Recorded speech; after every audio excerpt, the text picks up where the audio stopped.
Hello नमस्कार मेरे प्यारे साथियों, कैसे हैं आप सब लोग। उम्मीद है आप सब लोग बहुत अच्छे होंगे, शानदार, गजब, जबरदस्त होंगे। मैं कपिल कुमार स्वागत करता हूं आप सभी का आपके प्यारे से यूट्यूब चैनल प्रवी विद्यापीठ पर। बेटा हम लोग आप सब जानते हैं इतिहास का अध्ययन कंटिन्यू कर रहे हैं और इतिहास में मैंने लास्ट आपको पाषाण काल अर्थात प्रागैतिहासिक काल कंप्लीट करा दिया है, जिसके अंतर्गत हमने पाषाण काल पूरा पढ़ लिया है। और उस पाषाण काल में हमने आपका पूरा पाषाण काल, मध्य पाषाण काल और नव पाषाण काल को कंप्लीट किया हुआ है और साथ ही साथ मैंने आपको ताम्र पाषाण काल को भी कंप्लीट करा दिया है। आज हम लोग जो पढ़ने वाले हैं वो बहुत अच्छा चैप्टर होगा, एग्जाम की दृष्टि से बहुत इंपॉर्टेंट चैप्टर है, जो कि होगा आपका सिंधु घाटी सभ्यता। तो बहुत अच्छे से प्यारे से नोट्स आप सब लोग बना रहे होंगे, तो आप लोग इस वीडियो को भी बहुत अच्छे से और ध्यान से देखें। मैं आपको बहुत ही बेस्ट तरीके से सिंधु घाटी सभ्यता कराऊंगा। ध्यान रखेंगे, एक बात आप लोग बहुत अच्छे से ध्यान रखें कि सिंधु घाटी सभ्यता जब आप पढ़ेंगे तो उसे पढ़ेंगे तो आप एनालाइज भी करिए कि हमने पहले क्या पढ़ा था और अब क्या पढ़ रहे हैं। बहुत बारीक और महीन तरीके से। क्यों इसलिए करा रहा हूं बेटा कि आपको बार बार जरूरत ना पड़े कहीं भागने की, क्योंकि आप लोगों को क्या है कि कभी वहां से देखा कभी वहां से देखा, इस तरीके से मत करिए। आप लोग जब देखें तो एक वीडियो को कंटिन्यू देखिए और मैं ये विश्वास दिलाता हूं आपको, अगर मेरे कराए हुए पार्ट से जो मैंने आपको कराया है उससे अगर क्वेश्चन ना लगे तो बेटा मेरे से पढ़ना मत फिर कभी। तो ध्यान रखें, मैं आपको बहुत ही अच्छे से आपका सिंधु घाटी सभ्यता को कराऊंगा। तो चलिए बेटा स्टार्ट करते हैं। आपको इतिहास के 3 भाग बताए थे बेटा। इतिहास के मैंने आपको कितने भाग बताए थे? 3 भाग बताए थे। बहुत अच्छे से देखेंगे। स्टार्टिंग में जिस बच्चे ने मेरी वीडियो नहीं देखी है वो देख लें, पीछे जाकर के आपको पता चल जाएगा कि मैंने 3 भाग बताए। पहला मैंने आपको बताया था प्रागैतिहासिक काल, प्रागैतिहासिक काल। दूसरा मैंने आप लोगों को यहां बताया था आद्य ऐतिहासिक काल, आद्य ऐतिहासिक काल, आद्य ऐतिहासिक काल, आद्य ऐतिहासिक काल। और तीसरा मैंने आपको बताया था ऐतिहासिक काल। क्या बताया था बच्चे? ऐतिहासिक काल, ऐतिहासिक काल। ये सब लोग आप जानते हैं, जो बच्चे हमसे पहले पढ़ रहे हैं लास्ट क्लास में उन्होंने देखी है तो ये सब जानते हैं। प्रागैतिहासिक काल में मैंने आपको बताया था कि ऐसा काल जहां से हमें लेखन कला के प्रमाण नहीं मिलते, अर्थात वहां के लोगों को लिखित जानकारी नहीं थी, वो लेखन के या लिपि के बारे में जानकारी नहीं रखते थे। तो ऐसे काल को हमने कहां रखा है? पूरा काल रखा है हमने प्रागैतिहासिक काल में। और उस काल में हमने आपको पढ़ा दिया है पाषाण काल। उसमें क्या आता है? पाषाण काल। तो पाषाण काल का बहुत अच्छे से अध्ययन किया। मेरा ये मानना है कि जैसा मैंने आपको पाषाण काल कराया है उससे बाहर क्वेश्चन बहुत ही मुश्किल से जाएगा, उससे बाहर क्वेश्चन बहुत ही मुश्किल से जाएगा। उससे बाहर कहने का मतलब है कि उससे बाहर नहीं जाएगा। तो पाषाण काल ऐसा काल है जहां से हमें लेखन कला के प्रमाण नहीं मिले हैं। और किस पर हम निर्भर है? तो पाषाण काल को हमने कैसे पढ़ा था? तो आप बच्चे कहेंगे कि हमने इसे पढ़ा था पुरातात्विक सोर्स के आधार, पुरातात्विक सोर्स के आधार, यानी पुरातात्विक जो सोर्सेज मिले हैं उनके आधार पर हमने पाषाण काल को पढ़ा, अर्थात पत्थर के काल को, प्रागैतिहासिक काल को कंप्लीट रूप से पढ़ा। अब जो दूसरा काल आता है आपका वो आता है आद्य ऐतिहासिक काल। और इसमें मैंने आप सब लोगों को बताया था कि ऐसा काल जहां से हमें लेखन कला के प्रमाण मिले। क्या मिले? लेखन कला की जानकारी हमें यहां से प्राप्त होती है। ध्यान रखेंगे बेटा, इस काल के लोगों को यानी आद्य ऐतिहासिक काल के लोगों को किसकी जानकारी थी? लिपि की जानकारी थी। किसकी जानकारी थी बेटा? लिपि की। तो लिपि की अगर जानकारी थी तो बेटा लिखे हुए प्रमाण मिलेंगे, बिल्कुल मिलेंगे, बिल्कुल मिलेंगे यहां से। लेकिन हम उन्हें क्या नहीं कर पाए? हम उन्हें पढ़ नहीं पाए हैं। अभी तक भी हमने पढ़ नहीं पाए हैं। सही बात है? बोलो सही बात है? बिल्कुल ठीक है। तो ऐसा कौन सा काल है जहां से हमें लेखन कला के तो प्रमाण मिले परंतु हम उन्हें पढ़ नहीं पाए? तो बेटा वही आपका है सिंधु घाटी सभ्यता, अर्थात इंडस वैली सिविलाइजेशन। मैं आप लोगों को पढ़ाऊंगा कि लिपि जो मिली, सिंधु घाटी की सभ्यता की लिपि मिली, लेकिन उस लिपि को आज तक कोई पढ़ नहीं पाया। और जब नहीं पढ़ पाया तो ऐसे काल को हमने कहां रखा बेटा? आद्य ऐतिहासिक काल में हमने उसे रख दिया। ऐतिहासिक काल मैंने आपको बताया जहां से लिखित प्रमाण भी मिले हैं और उन्हें पढ़ा भी गया है। तो ऐसा काल जहां स्टार्ट हो जाता है आपका आधुनिक में आपका मौर्य साम्राज्य से। और मौर्यों में मुख्य रूप से कौन आता है? आपका आता है अशोक, क्योंकि अशोक ने अभिलेख लिखाने की परंपरा को शुरू कर दिया था। तो पहली बार जो लिखित प्रमाण हमें मिले वो अशोक के शासनकाल से। बात समझ गई? अब आप समझ गए होंगे कि आईवीसी अर्थात इंडस वैली सिविलाइजेशन को हम कहां पढ़ने वाले हैं? आद्य ऐतिहासिक काल में। कहां पढ़ेंगे? आद्य ऐतिहासिक काल में। और ऐसा नहीं है कि सिंधु घाटी सभ्यता में पत्थर का प्रयोग नहीं हुआ है, लेकिन एक धातु नई बन के आई जिसका हम क्या कहते हैं? कांसा। और ये जो कांसा है ये किससे मिलकर बना? मैंने आपको ताम्र पाषाण काल पढ़ाया, उसमें लिखा होगा मैंने तांबा और टिन। तो तांबा और टिन से मिलकर के हमारा आद्य ऐतिहासिक काल में जो हम पढ़ने वाले हैं आईवीसी, तांबा और टिन से मिलकर एक कांसा बना, इसलिए आईवीसी में कांसे का प्रयोग हुआ और कांसे के साथ साथ पत्थर का प्रयोग हुआ। ध्यान रखेंगे। तो ये बात आप लोग याद रखेंगे। आपसे डायरेक्ट प्रश्न एग्जाम में पूछा जाता है कि सिंधु घाटी सभ्यता का संबंध किस काल से है? तो आपको ऑप्शन में यही मिलते हैं। क्या? प्रागैतिहासिक काल से है, पुरा पाषाण काल से है, आद्य ऐतिहासिक काल से है, ऐतिहासिक काल से है। तो आपका ऑप्शन जो आंसर में आएगा वो होगा आद्य ऐतिहासिक काल। बात क्लियर हुई? बहुत अच्छे से आप लोग समझ गए होंगे। तो चलिए बेटा स्टार्ट करते हैं हम आज की क्लास में। क्या? आईवीसी अर्थात इंडस वैली सिविलाइजेशन। क्या पढ़ेंगे? इंडस वैली सिविलाइजेशन अर्थात सिंधु की घाटी की सभ्यता। सिंधु घाटी सभ्यता। तो सिंधु घाटी सभ्यता आद्य ऐतिहासिक कालीन सभ्यता है,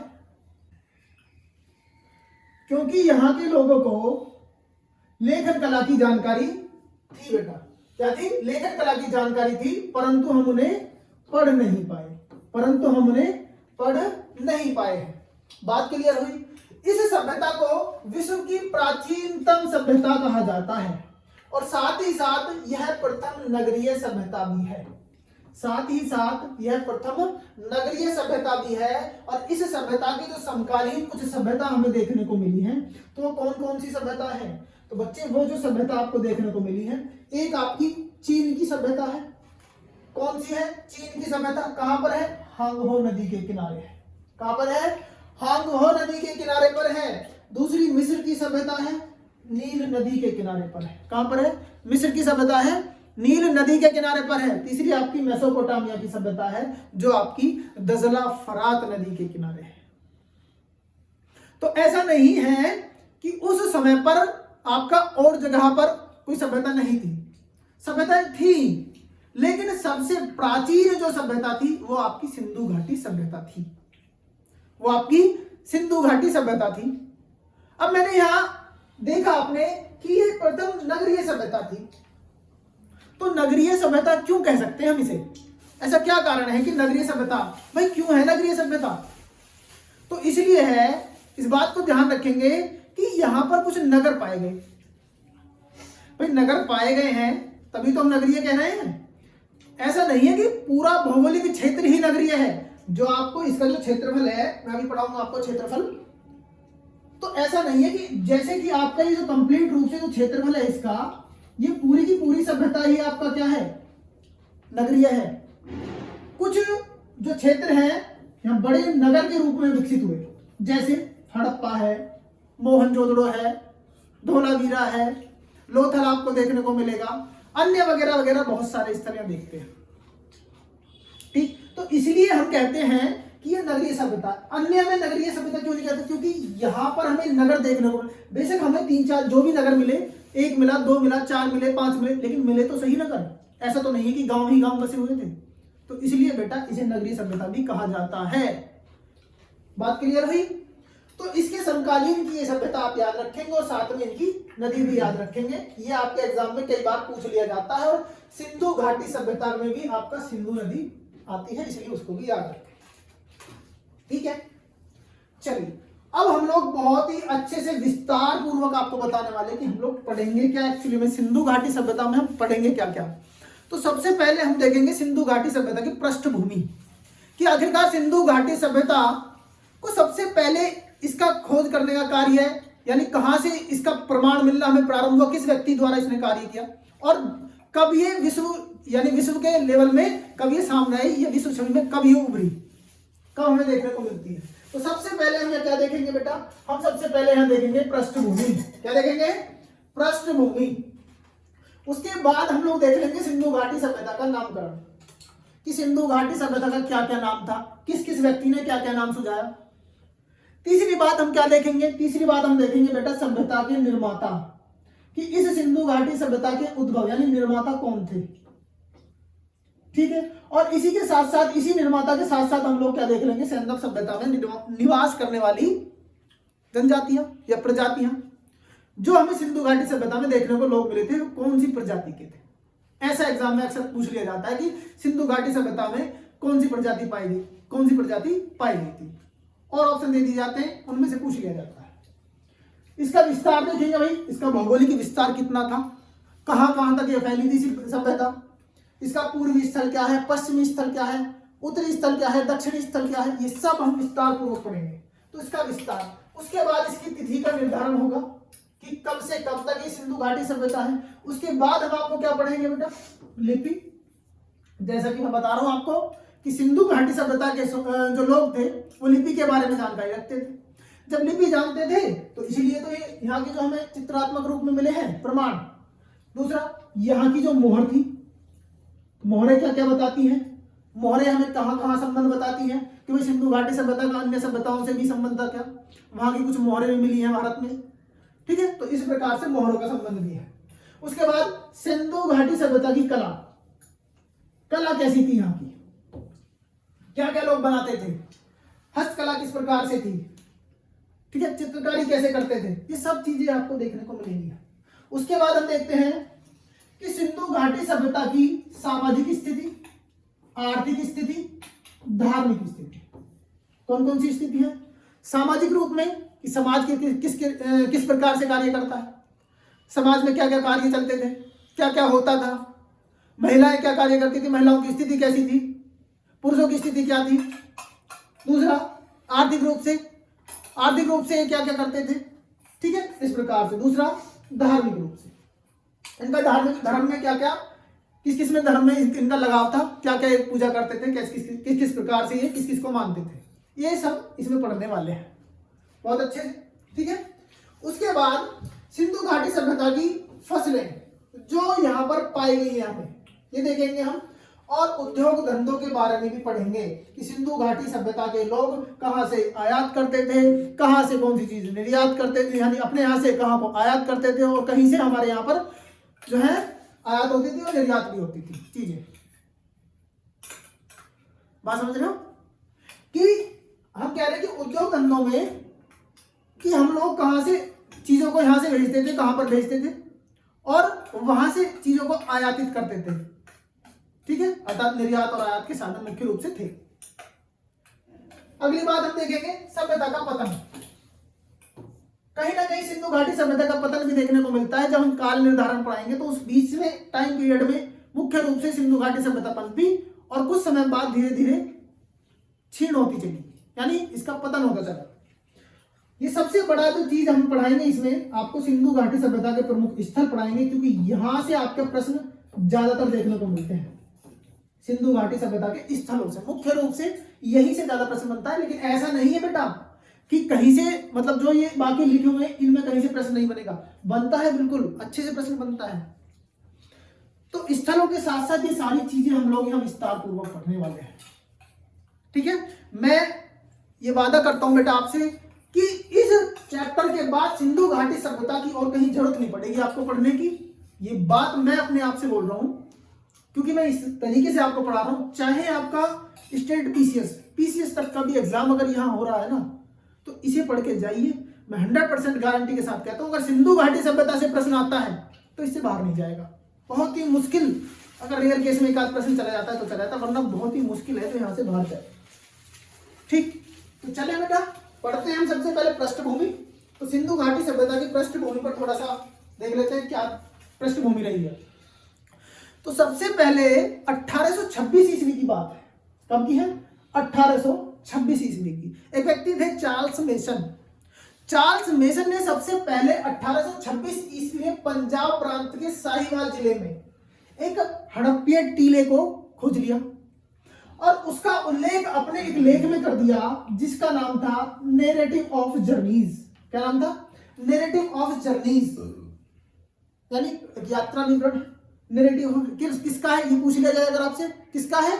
चार्ल्स मेसन का है। प्रश्न बन रहा है यहीं पर। एक प्रश्न अभी आप लोग देखा होगा आपने, वीडियो री एग्जाम हुआ था, उसमें पूछा गया प्रश्न एक कि हड़प्पा टीलों को सर्वप्रथम किसने खोजा था, या किसने इनका उत्खनन, मतलब किसने सबसे पहले इन्हें देखा था। तो वहां पर ऑप्शन में सभी बच्चे कहते हैं जी दयाराम साहनी, ऑप्शन में नहीं था। अब गड़बड़ हो गई ना, तो इसलिए ध्यान रखेंगे प्रश्न में सबसे पहले चार्ल्स मेसन ने एक हड़प्पा टीले का उल्लेख किया है, और किसने किया है? नैरेटिव ऑफ जर्नीज में किया है। दूसरी बात, 1853 ईस्वी में कनिंघम को एक अंग्रेज ने हड़प्पा से प्राप्त एक वृषभ की क्या दी? आकृति की मोहर दी। किसकी? वृषभ मतलब बैल। वृषभ की आकृति की एक मोहर दी, और जो मोहर दी थी लेकिन उसे कनिंघम समझ नहीं पाए, और वो जो मोहर थी उस पर 6 अक्षर भी लिखे थे। कितने अक्षर लिखे थे? 6 अक्षर लिखे थे। उसे कनिंघम साहब समझ नहीं पाए और उन्होंने उसे ऐसे ही छोड़ दिया, कार्य नहीं किया। बात कब की है बेटा? 1853 ईस्वी की। लेकिन कनिंघम साहब धीरे धीरे कई बार आए, लगभग 2 से 3 बार उन्होंने हड़प्पा की यात्रा की, लेकिन वो असफल रहे। अपने शोध में क्या रहे? असफल रहे। 1853 से 1873 ईस्वी तक उन्होंने 3 बार हड़प्पा की यात्रा की, लेकिन वो उनका शोध जो है वहां तक असफल रहा। वो अपने शोध को प्रॉपर रूप से कर नहीं पाए। बात समझे? तो 1856 ईस्वी की बात आती है। अब ब्रंटन भाई थे, 2 भाई थे, जॉन ब्रंटन, विलियम ब्रंटन। इन दोनों भाइयों ने जब यहां पर कराची से लाहौर, ये प्रश्न पूछा जाएगा बेटा आपसे, कराची से लाहौर रेलवे लाइन बिछाई थी, तो उसमें यहां से कुछ ईंटें प्राप्त हुई, और उन ईंटों का प्रयोग हमने यहां जो इसकी बिछाई जा रही थी तो वहां पर रोडों के रूप में कर लिया। रोडे बनाए उन ईंटों के, मतलब उन्हें तोड़ तोड़ करके उनके रोडे बनाए और रेलवे लाइन बिछाने में उनका प्रयोग कर लिया। याद रखना बात कब की? 1856 की।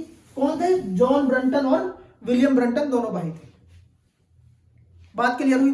तो पहली बार जॉन आपका चार्ल्स मेसन, दूसरी बार कनिंघम, और तीसरा आपका ब्रंटन भाई 1856 आ जाता है। उसके बाद क्या हुआ कि 1856 में जब ये आपका कनिंघम साहब ने कार्य किया, 1853 और 56 में ब्रंटन साहब ने ये कार्य किया, तो धीरे धीरे वहां पर कार्य करने लगे और वहां से कुछ चीजें प्राप्त होती गई, तो उन्हें रखा जाने लगा। तो उन्हें एकत्र एक जगह रखने के लिए एक विभाग बनाया, और इसका क्या नाम था बेटा? भारतीय पुरातत्व विभाग। 1861 में इसकी परिकल्पना की, इसे तैयार करने की बात कही गई। इस समय पर कौन था बेटा? 1861 का समय है। आप कहेंगे भारत में वायसराय, यानी 1857 की क्रांति हो गई है और यहाँ पर कनिंघम साहब आ गए हैं। सॉरी, कनिंघम नहीं, आपका कैनिंग। भारत में वायसराय का पद है, कैनिंग आ गए हैं, और कैनिंग की देखरेख में एक भारतीय पुरातत्व विभाग की परिकल्पना की। 1866 ईस्वी में इस विभाग को समाप्त कर दिया गया और इसी विभाग का नया नाम परिवर्तित किया गया और इसी विभाग का नाम रख दिया गया 1871 में। क्या? भारतीय पुरातत्व सर्वेक्षण विभाग। क्या नाम रखा बेटा? भारतीय पुरातत्व सर्वेक्षण विभाग नाम से एक स्वतंत्र रूप में इस विभाग को गठित किया गया, जिसके प्रथम महानिदेशक कौन बने? कई बार एग्जाम में पूछा गया प्रश्न है। कौन बने? कनिंघम बने। कौन बने? कनिंघम बने पहले इसके महानिदेशक या अध्यक्ष। ठीक है। कर्जन के समय आता है, कर्जन का समय आया, धीरे धीरे कार्य होते जा रहे हैं भारत में, और कंपनी आपका ब्रिटिश शासन यहाँ पर अपना कार्य कर रहा है। तो एक समय आता है कर्जन का काल, भारत का वायसराय जब कर्जन बना, तो कर्जन के शासन काल के समय इस विभाग का प्रमुख रूप से जो कार्य किया वो किसने किया? आप कहोगे सर जॉन मार्शल ने। किसने किया? सर जॉन मार्शल ने 1902 ईस्वी में इसका महानिदेशक बना दिया गया, सर जॉन मार्शल को। ठीक है। इस विभाग को 28 अप्रैल 1906 को स्थायी विभाग यानी फिक्स रूप में परमानेंट विभाग के रूप में इसे बना दिया गया। अब आपसे देखो प्रश्न का यही तो इंटरेस्टिंग प्रश्न है। आपसे पूछा जाएगा कि फिक्स यानी स्थायी रूप में जो विभाग बनाया गया है वो कब बनाया? करजन के शासनकाल में, भारतीय सर्वेक्षण विभाग। बात समझ रहे? लेकिन इसकी परिकल्पना पहले ही हो चुकी है 1861 में, उस समय पर शासनकार लॉर्ड कैनिंग। तो ये सब चीजें धीरे धीरे चलती गई है। ऐसा नहीं है कि भाई एकदम से ही सारी चीजें हो गई हैं, फटाफट से हड़प्पा सभ्यता की खोज हो गई, ऐसा कुछ नहीं है। तो जॉन मार्शल उस समय पर अध्यक्ष बनाए गए, ये बात आप लोग बहुत अच्छे से याद रखेंगे, ठीक। और जॉन मार्शल के सानिध्य में ही कार्य हुआ। फिर भाई अध्यक्ष पद पर हैं तो इनके सानिध्य में ही कार्य हुआ। इनके असिस्टेंट थे कौन? दयाराम साहनी, ठीक है ना। तो 1921 ईस्वी का समय आता है सर जॉन मार्शल के निर्देशन पर। बेटा ये प्रश्न बहुत ही इंपॉर्टेंट फैक्ट है, ध्यान रखना, यहां गलती मत करना, यहां गलती नहीं करोगे। अगर आपसे निर्देशन पूछ लिया ना, किसके निर्देशन पर कार्य हुआ, और आपसे दयाराम साहनी लगा दिया तो गलत हो जाएगा। किसके निर्देशन पर? सर जॉन मार्शल के निर्देशन पर दयाराम साहनी ने हड़प्पा टीलों का पहली बार क्या किया? अन्वेषण किया, यानी शोध करना प्रारंभ किया। क्या करना प्रारंभ किया? शोध करना प्रारंभ यहां पर कर दिया। और 1922 ईस्वी में राखल दास बनर्जी ने मोहनजोदड़ो का अन्वेषण कार्य किया, अर्थात वहां की खोज कर दी, मोहनजोदड़ो स्थल।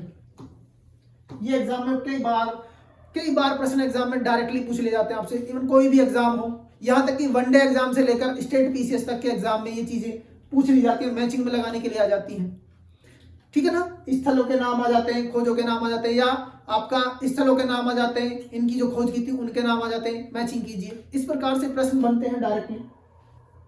इन दोनों की रिपोर्ट बनी और रिपोर्ट के आधार पर सर जॉन मार्शल ने पूरे विश्व के सामने एक नवीन सभ्यता की खोज कर दी और बोल दिया कि हमने एक नवीन सभ्यता खोज निकाली जिसे हम सैंधव सभ्यता कहेंगे। क्या नाम दिया इन्होंने?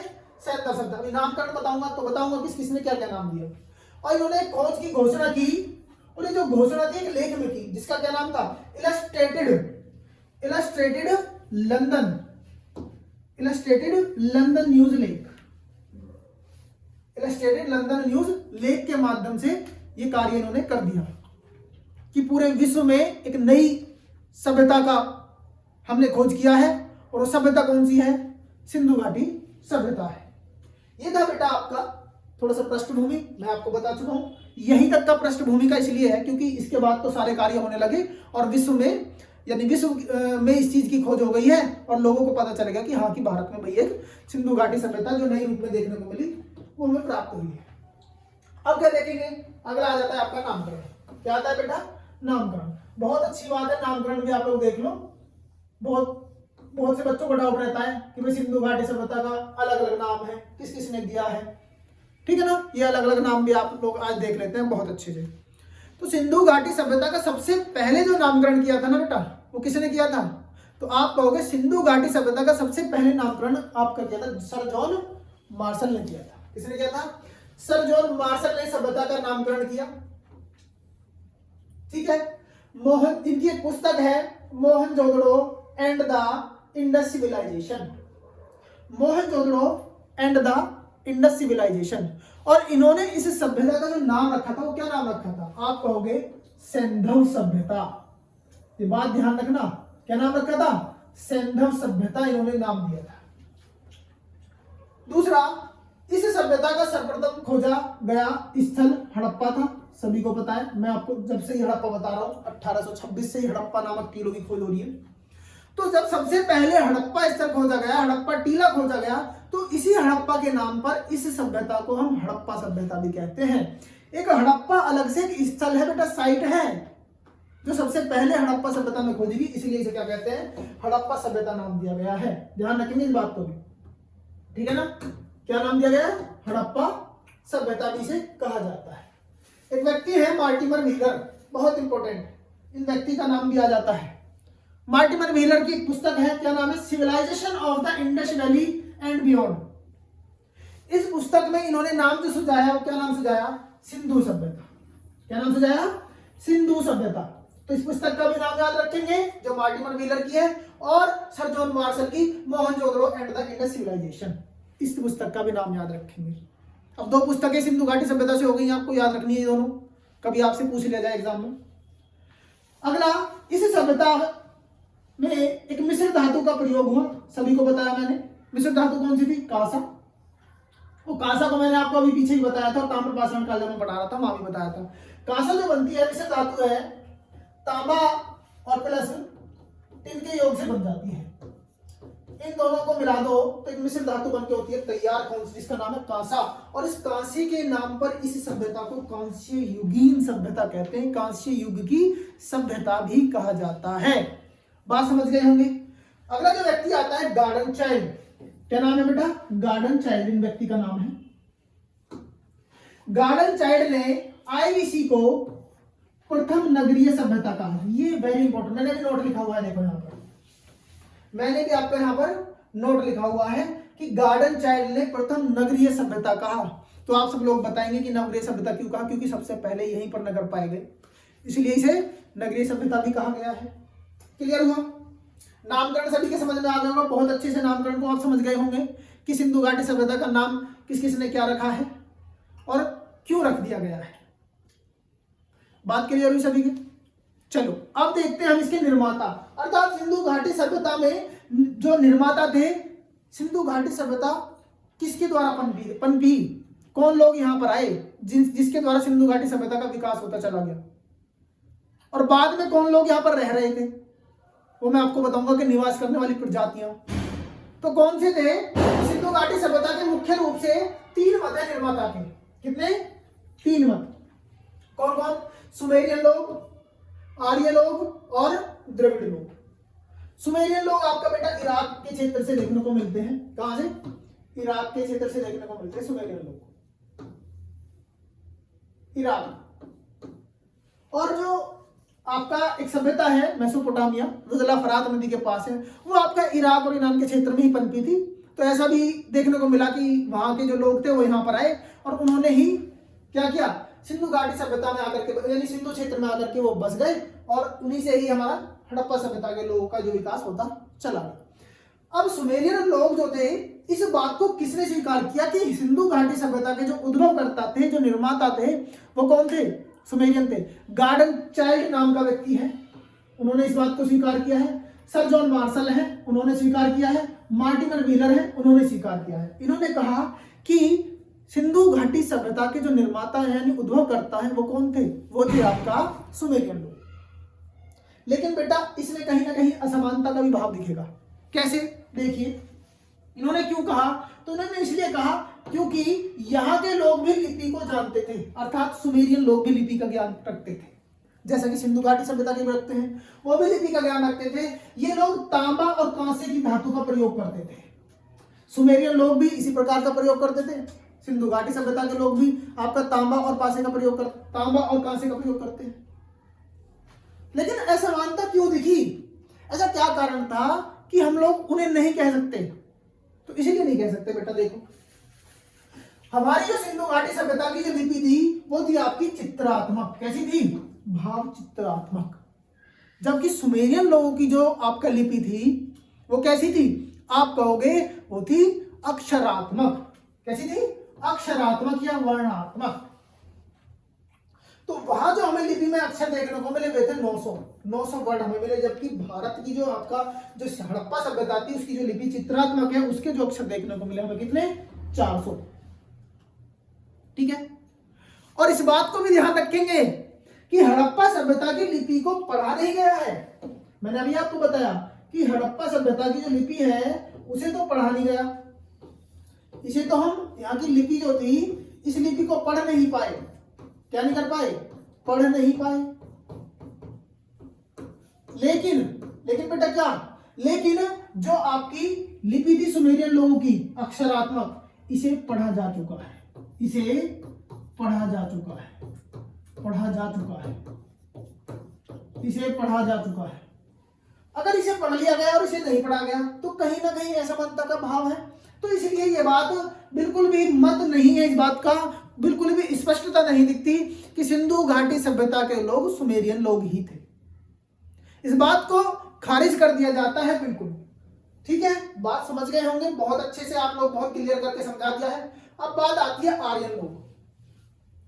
तो आर्यन लोग आप सब लोग जानते हैं, आर्य लोग वैदिक सभ्यता से संबंधित हैं। वैदिक सभ्यता सिंधु घाटी सभ्यता के बाद की सभ्यता है, जबकि काल निर्धारण से ही पता लग रहा है कि क्या आर्य लोगों ने वैदिक आपका सिंधु घाटी सभ्यता का उद्भव या विकास किया या नहीं किया। तो इस बात को भी हम लोग स्पष्ट रूप से जान लेते हैं। देखिए, आर्य लोगों को बताने वाले कौन थे, आपका के.एस. शास्त्री। क्या नाम है बेटा, के.एस. शास्त्री। एस.आर. राव ने हड़प्पा सभ्यता के निर्माता आर्य लोगों को माना। तो जब इन लोगों ने मान लिया तो क्या इन्होंने देखा होगा ऐसा कि भाई यही लोग, इन्होंने ऐसा क्या देखा, तो इन्होंने देखा कि दोनों सभ्यताओं में प्रकृति की पूजा होती थी। बिल्कुल होती है बेटा। सिंधु घाटी सभ्यता के लोग भी धार्मिक स्थिति में रहते थे, धार्मिक मतलब धर्म को मानते थे, पूजा करते थे, और वैदिक सभ्यता के लोग भी करते थे। दूसरी बात, यहाँ के जलकुंड के प्रमाण मिले। बिल्कुल बेटा, सिंधु घाटी सभ्यता में कुएं मिलते देखने को, और वैदिक सभ्यता में भी कुंड देखने को मिले। दूसरा, यहाँ पर देवालयों का प्रयोग नहीं हो। देवालय मतलब मंदिरों का प्रयोग आपका सिंधु घाटी सभ्यता में नहीं है, और मंदिरों का प्रयोग आपका वैदिक सभ्यता में भी देखने को नहीं मिलता। तो ये समानताएं यहाँ दिखाई जा रही हैं। लेकिन परंतु वैदिक सभ्यता क्या थी बेटा, ग्रामीण थी। पढ़ाऊंगा मैं आपको वैदिक सभ्यता क्या थी, ग्रामीण। जबकि सिंधु घाटी सभ्यता क्या है, नगरीय सभ्यता है। ये अंतर साफ स्पष्ट दिखता है। क्या है सिंधु घाटी सभ्यता, नगरीय सभ्यता है। बच्चे इस बात को आप लोग याद रखना, बहुत ही अच्छे से पढ़ा रहा हूं, और इसी प्रकार आप लोग भी पढ़िए, बड़ा आनंद से मजे के साथ पढ़िए। क्योंकि अगर आपने थोड़ा सा भी टेंशन लिया कि सर तो बहुत डीप पढ़ा रहे हैं, बहुत समय में जाके कोर्स हो, अरे भाई आप लोग धीरे धीरे पढ़ते रहिए। एग्जाम आ रहा है उसको अलग से पढ़ते रहिए, लेकिन पढ़ते जरूर रहिए। समझ गए। दूसरी बात, वैदिक सभ्यता के लोगों का पशु गाय थी। पढ़ाई में हम गाय थी वहां का, बिल्कुल मुख्य रूप से जो पशु था वो गाय थी। जबकि यहां गाय भी देखने को नहीं मिलती। कहां, हड़प्पा सभ्यता में गाय के साथ साथ घोड़ा भी देखने को नहीं मिलता। और जबकि वैदिक सभ्यता में घोड़ा भी पालतू पशु के रूप में प्रयोग हुआ। हाँ, ये बात अलग है कि सिंधु घाटी सभ्यता में अपवाद स्वरूप कुछ क्षेत्रों से, एक दो क्षेत्रों से घोड़े की हड्डी के प्रमाण मिले, वो बात अलग है। लेकिन यहां से प्रॉपर रूप से जैसे हड्डी मिल आपका घोड़ा देखने को मिला, वैदिक सभ्यता में देखने को मिलता है प्रॉपर रूप से घोड़ा। उनका पशु होता था पालतू पशु, गाय घोड़ा, वो लोग ऐसे पालते थे। तीसरी बात, आर्य लोग मूर्ति पूजा नहीं करते थे, जबकि हड़प्पा सभ्यता में मूर्ति पूजा होती है भाई। हड़प्पा में मूर्ति पूजा, मोहनजोदड़ो में मूर्ति मिली है आपका, पशुपति शिव जिसे कहा जा रहा है, तो वहां से हमें आपका प्रमाण देखने को मिलते हैं। तो इसी वजह से अब हम क्यों नहीं कह सकते कि सिंधु घाटी सभ्यता का लोगों का निर्माता कौन थे, आर्य लोग थे, नहीं कह सकते, क्योंकि कुछ असमानताओं का भाव दिख रहा है। ठीक है। तीसरी क्या बात है, तो तीसरे हमारे आते हैं द्रविड़ लोग। तो द्रविड़ को बताने वाले कौन ऐसे व्यक्ति हैं कि उन्होंने कहा कि भाई जो द्रविड़ लोग हैं वो सिंधु घाटी सभ्यता के लोगों से मैच खाते हैं। उनके कार्य होते थे वे उनके कार्य भी बिल्कुल समान रूप से दिखते हैं। तो ऐसे कौन थे, आप कहोगे S.K. चटर्जी साहब हैं और राखल दास बनर्जी हैं। इन लोगों ने बताया, और क्या बताया, कि दोनों की लिपि समान थी जो पढ़ी नहीं गई, और दोनों का समाज बेटा मात्र सत्तात्मक था। दोनों का समाज मात्र सत्तात्मक था। ये दोनों समानताएं हमें वहां देखने को स्पष्ट रूप से मिल जाती हैं। इसलिए हम इस बात को स्पष्ट रूप से रखते हैं कि सिंधु घाटी सभ्यता के लोग कहीं ना कहीं द्रविड़ लोग ही थे। अब आपको कि द्रविड़, तो द्रविड़ बेटा भारत का जो दक्षिण वाला भाग है उसे द्रविड़ कहते हैं। ये आपका जो प्रायद्वीपीय भारत वाला जो भाग है इसे द्रविड़ क्षेत्र कहते हैं। तो कहीं ना कहीं सर्वमान्य मत यही जाता है कि आईवीसी के जो निर्माता थे वो कौन थे, आप कहोगे जी वे लोग कौन थे, तो वे थे द्रविड़ लोग। समझ गए होंगे सभी लोग, बहुत अच्छे से आप लोग बहुत अच्छे से क्लियर हो पा रहे होंगे। चलिए आगे बढ़ते हैं, और आगे हम देखेंगे कि इस सभ्यता में निवास करने वाली जो प्रजातियां कौन कौन सी हैं। वो बात भी आप लोगों को जान लीजिए, क्योंकि यहां से कई बार प्रश्न बना हुआ है कि सिंधु घाटी निम्नलिखित में से कौन सी प्रजाति सिंधु घाटी सभ्यता में निवास नहीं करती थी। तो 3 बेटा यहां से आपको देखने को मिलती हैं प्रॉपर रूप से। चौथा ऑप्शन हटा दिया जाता है, कुछ और लग दिया जाता है, तो वही आपका टिक। बहुत छोटा सा सिंपल सा प्रश्न, लेकिन अगर बच्चा नहीं पढ़ेगा तो उसको नंबर भी नहीं मिलेगा। और जो हमारी क्लास के माध्यम से पढ़ रहे हैं तो बेटा 100% नंबर लेके जाएंगे, क्योंकि हम देखो आपको एक एक चीज बहुत बारीकी से कराते जा रहे हैं। सबसे पहली थी प्रोटोस्ट्रोलॉयड। क्या थी? Proto Australoid. एक ही प्रजाति थी जो वहां पर निवास करती थी। ऐसा माना गया विद्वानों का कि सिंधु क्षेत्र में निवास करने वाली सबसे पहली प्रजाति जो थी वो कौन सी थी? प्रोटो ऑस्ट्रेलॉयड थी। समझे? दूसरी प्रजाति अगर आपको देखने को मिलेगी तो वो थी भूमध्य सागरीय। तो भूमध्य सागरीय का संबंध जो बताया गया है वो आपका द्रविड़ जाति के लोगों से ही बताया गया है। ऐसा विद्वानों का कहना है कि सिंधु घाटी सभ्यता के जो आपका सिंधु घाटी सभ्यता में जो निवास करने वाले थे वो भूमध्य सागरीय क्षेत्र के जो द्रविड़ जाति से ही संबंधित थे। इस प्रजाति की जनसंख्या सबसे ज्यादा देखने को मिली। और ये बात आप लोग फैक्ट याद रखना, ये चीजें एग्जाम में पूछ ली जाती है। पीसीएस जैसे एग्जाम में कथन बन के आते हैं डायरेक्ट एग्जाम में, और वनडे एग्जाम में डायरेक्ट पूछा जाता है कि निम्नलिखित में से कौन सी प्रजाति सिंधु घाटी सभ्यता में सबसे ज्यादा निवास करती थी या सर्वाधिक मात्रा में थी। पूछ लेगा आपसे डायरेक्ट। तो कौन सी थी? भूमध्य सागरीय, यानी जिसे द्रविड़ जाति के रूप में दर्शाया गया। एक आपका मंगोलॉयड है और एक आपका अल्पाइन है। ये 4 जातियां मुख्य रूप से कहां पर निवास करती थी बेटा? आप कहेंगे सिंधु घाटी सभ्यता के क्षेत्र में निवास करती थी। बिल्कुल क्लियर हुआ सभी के? बहुत अच्छे से समझ गए हैं। चलिए आगे बढ़ते हैं।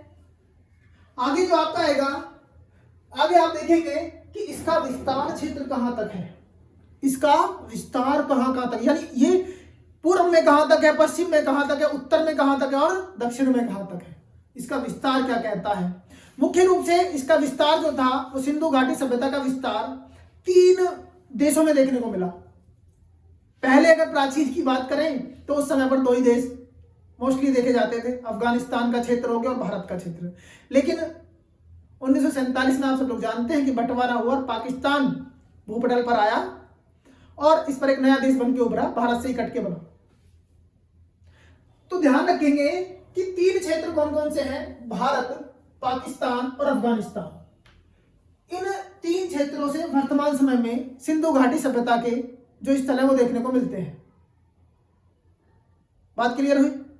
अगली बात आप लोग याद रखेंगे कि 1947 ईस्वी में इस सभ्यता के लगभग 40 से 50 स्थल खोजे गए थे। भाई 1921 में इसका खुदाई कार्य प्रारंभ कर दिया गया है, 1921 के बाद से। तो लगभग 47 तक 40 से 50 स्थल यहाँ पर खोजे जा चुके हैं। इसी कारणवश इसका जो क्षेत्रफल है 12,99,600 स्क्वायर किलोमीटर है। 12,99,000। कभी कभी एग्जामिनर यही घुमाएगा आपको, 13 लाख भी लिख देगा, क्योंकि ये ज्यादा बड़ी बात नहीं है। 13 लाख भी लिख देगा, ये ज्यादा बड़ी बात नहीं है। 13 लाख किलोमीटर स्क्वायर वर्ग किलोमीटर। तो ये भी लिख सकता है, क्योंकि आप देख रहे हैं अंतर 400 का ही मात्र। तो अप्रोक्स में ये लिमिट जब आ जाती है तो अप्रोक्स में 13 लाख भी आ सकता है। लेकिन इस बात को ध्यान रखेंगे कि धीरे धीरे पाकिस्तान भी अलग हो गया, भारत भी अलग हुआ, तो भारत में भी इस स्थलों की खुदाई होनी, और आज तक भी धीरे धीरे भाई वर्तमान में भी इसकी खुदाई के कार्य चल रहे हैं। पुरातत्व विभाग अपने कार्य करता है, नए नए प्रोफेसर शोध कर रहे हैं धीरे धीरे, और स्थल मिल भी रहे हैं, नई नई चीजें हमें पा भी रही हैं। सिंधु घाटी सभ्यता के साथ साथ पुरापाषाण काल, मध्य पाषाण काल, नवपाषाण कालीन चीजें भी हमें देखने को मिलती हैं। इसी प्रकार पाकिस्तान भी करता है खोजे। तो वर्तमान में इसका जो क्षेत्रफल अगर देखेंगे आप, लगभग 20 लाख स्क्वायर किलोमीटर, यानी 20 लाख वर्ग किलोमीटर का क्षेत्रफल हमें देखने को मिलता है। इससे भी अधिक माना जाता है। और इसकी स्थिति जो है वो कैसी हो गई है? चतुर्भुजाकार हो गई है। और यहाँ पर कैसी स्थिति थी बेटा? यहाँ इसकी जो स्थिति देखने को मिलती है वो कैसी थी? आपको होगी त्रिभुजाकार थी। कैसी थी? त्रिभुजाकार थी। समझ पा रहे हैं सभी?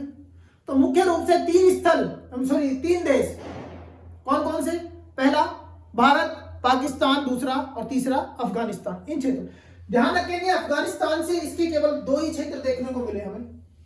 सबसे पहले हम देख लेते हैं, चलिए आपका ये उत्तरी स्थल और दक्षिणी स्थल। तो मैं आपको बता रहा था अफगानिस्तान से 2 स्थल हैं, आपका सोर्तगुई और मुंडीकॉक, वो 2 स्थल हैं। लेकिन उससे पहले हम जान लेते हैं कि सबसे उत्तरी सीमा जो है वो सिंधु घाटी सभ्यता की कौन सी सीमा है। तो क्षेत्र पड़ता है मांडा। कौन सा पड़ता है? मांडा। कहां पर है? आप कहोगे जी जम्मू कश्मीर में पड़ता है।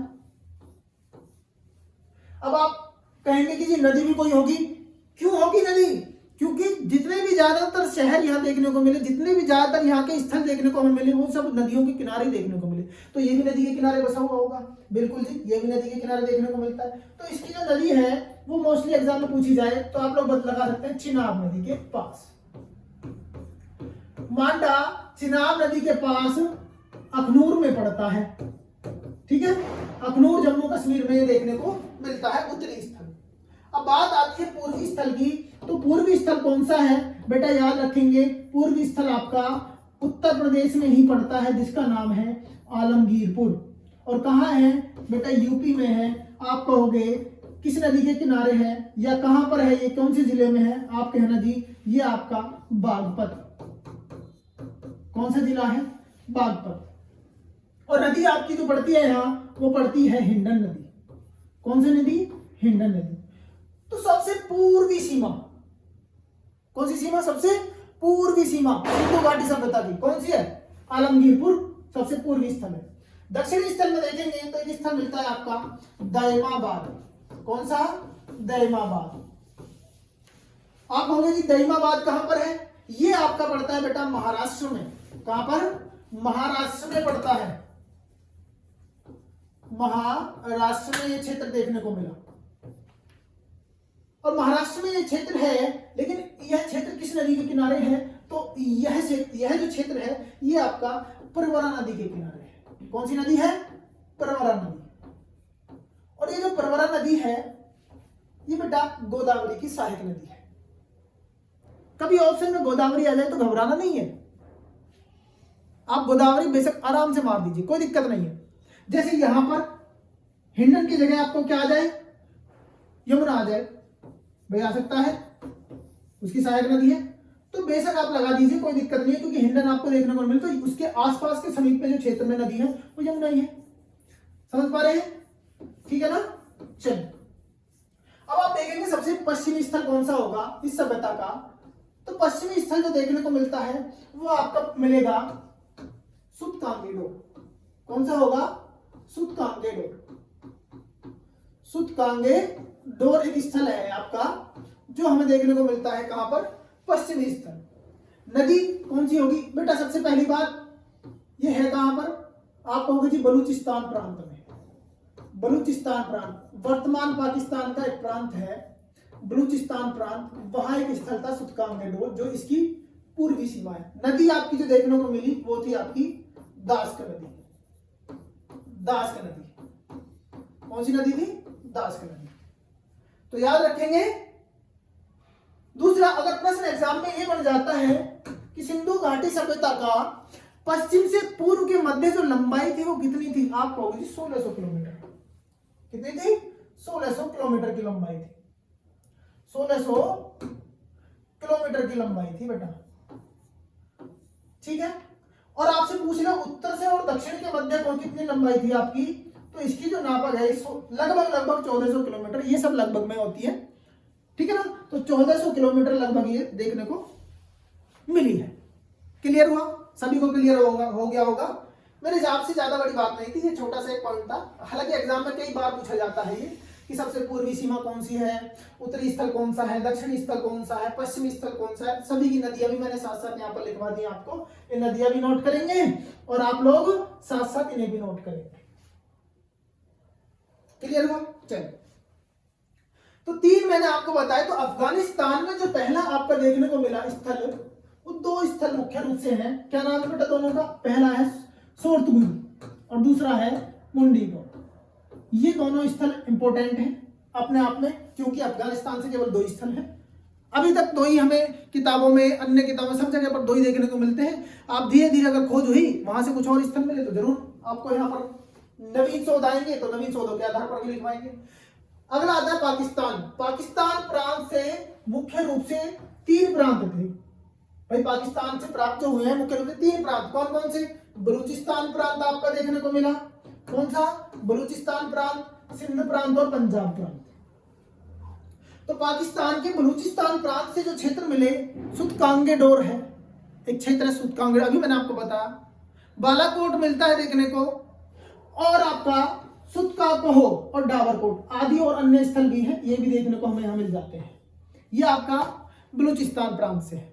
दूसरा आपका आता है यहाँ सिंध प्रांत, और सिंध प्रांत में सबसे जो इंपॉर्टेंट आपका स्थल है वो है मोहनजोदड़ो, जहां से हमें एग्जाम में कई बार प्रश्न, बहुत ज्यादा बार, मोहनजोदड़ो, चनूदड़ो, आमरी, अलीमुराद, जुडेर जोदड़ो, कोटदीजी, ये स्थल आपका सिंध प्रांत में देखने को मिल जाते हैं। अब कहेंगे जी पंजाब प्रांत, अब ध्यान रखना पंजाब प्रांत वहां पर ही और हमारे यहां पर भी पंजाब क्षेत्र में देखने को मिले, कुछ स्थल खोजे गए जो, तो वहां पर भी पंजाब प्रांत है, जहां से हड़प्पा एक स्पेशल स्थल है वहां का, क्या नाम है इसका?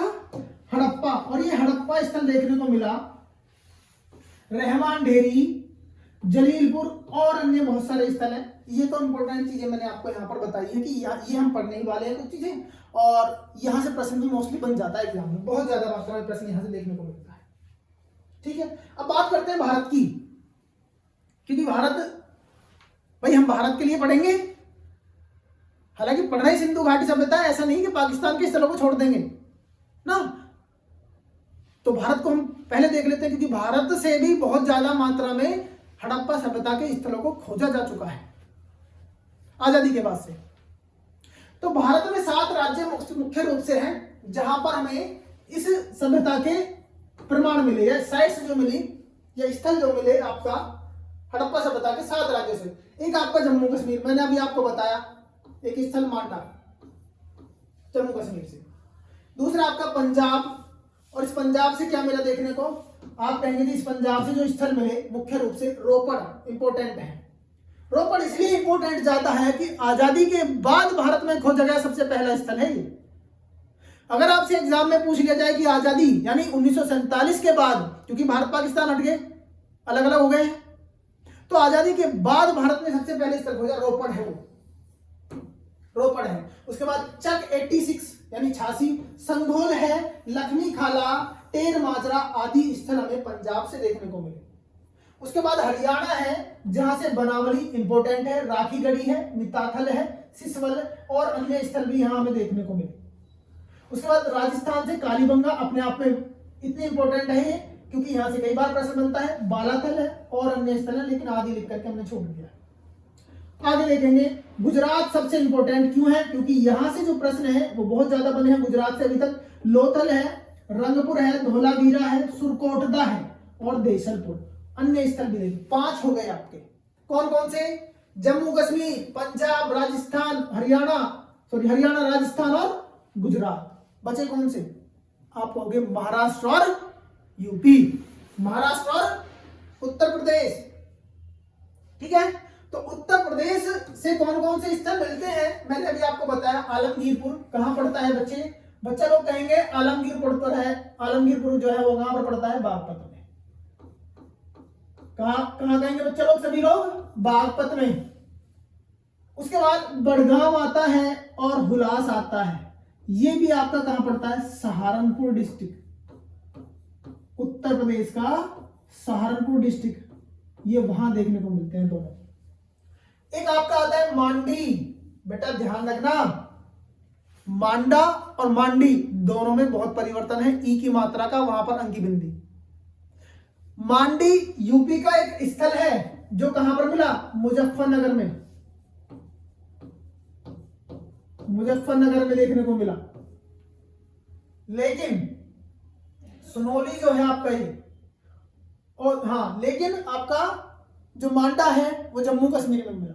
और ये सुनोली अभी खोजा गया, हाल ही में पीछे खोजा गया स्थल था, ये भी आपका बागपत से ही देखने को मिलता है। ठीक है, तो तो ये 5 स्थल आप लोग बहुत अच्छे से याद रखेंगे जो सिंधु घाटी सभ्यता के हैं और कहां से खोजे गए, उत्तर प्रदेश से। और महाराष्ट्र से एक इंपॉर्टेंट स्थल है दैमाबाद। कौन सा स्थल है, दैमाबाद स्थल है आपका, जो आपका सिंधु घाटी सभ्यता का है। तो ये आपके स्थल से मुख्य रूप से जो हमें भी पढ़ने हैं, मैंने आपको इन्हें पढ़ाना है, बहुत अच्छे से हम लोग विस्तार पूर्वक इन्हें पढ़ेंगे। क्लियर हो? चलिए आगे बढ़ते हैं। बेटा देखिए, आज आपकी क्लास यही होगी, ठीक है ना, आज आपकी क्लास यहीं पर एंड होगी। तो हमने कहां तक पढ़ लिया है, हमने आपका इसका विस्तार देख लिया है। कहां देख लिया, विस्तार, यानी पृष्ठभूमि हमने देख ली है, कि नामकरण हमने देख लिया, सिंधु घाटी सभ्यता में प्रजाति कौन कौन सी आपका रहती है और यहाँ के निर्माता कौन थे वो भी देख लिया, और विस्तार भी हमने यहाँ पढ़ लिया है। आने वाली क्लास जो होगी उसमें हम लोग क्या पढ़ेंगे, उसमें हम पढ़ेंगे मुख्य रूप से ये जो आपका बचा हुआ पार्ट है, जैसे तिथि निर्धारित करेंगे, सिंधु सभ्यता की लिपि पढ़ेंगे, वहां की मोहर पढ़ेंगे, वहां की हमें सिंधु कला जो क्या थी, और वहां का धार्मिक, आर्थिक और राजनीतिक जीवन और सामाजिक जीवन क्या रहा है। ठीक बच्चे, क्लास आप सब लोगों को कैसी लगी, उम्मीद है आप सब लोग बहुत अच्छे से समझ पाए होंगे। और इसी प्रकार से आगे वीडियो देखने के लिए जो बच्चे हमसे नए जुड़ रहे हैं वो चैनल को सब्सक्राइब कर लीजिए और साथ में बेल आइकन भी दबा लीजिए, क्योंकि बेटा ये चीजें आपको कहीं और देखने को नहीं मिलेंगी। ऐसा मैं इसलिए कह रहा हूं क्योंकि हमारे जो आगे आने वाली क्लास है आप तक पहुंच जाए प्रॉपर बहुत अच्छे से, और आप उन क्लासों को बार बार रिवाइज कीजिए, क्योंकि अगर आप उन्हें नहीं पढ़ेंगे, एक बार आपने पढ़ा है, आपने लिखा है, आप एक बार और देखिए उस क्लास को। क्यों? क्योंकि आप उसे क्लास का अगर रिवीजन करेंगे तो आपको बहुत अच्छे से याद हो जाएंगी चीजें। आप सब इसी प्रकार से हमें और प्यार देते रहिए, और बेटा वीडियो अच्छी लगे तो कमेंट जरूर कीजिए, लाइक सब्सक्राइब करते रहिए चैनल को। मिलते हैं आपसे अगली वीडियो में बेटा, तब तक के लिए आपका नमस्कार, जय हिंद, जय भारत।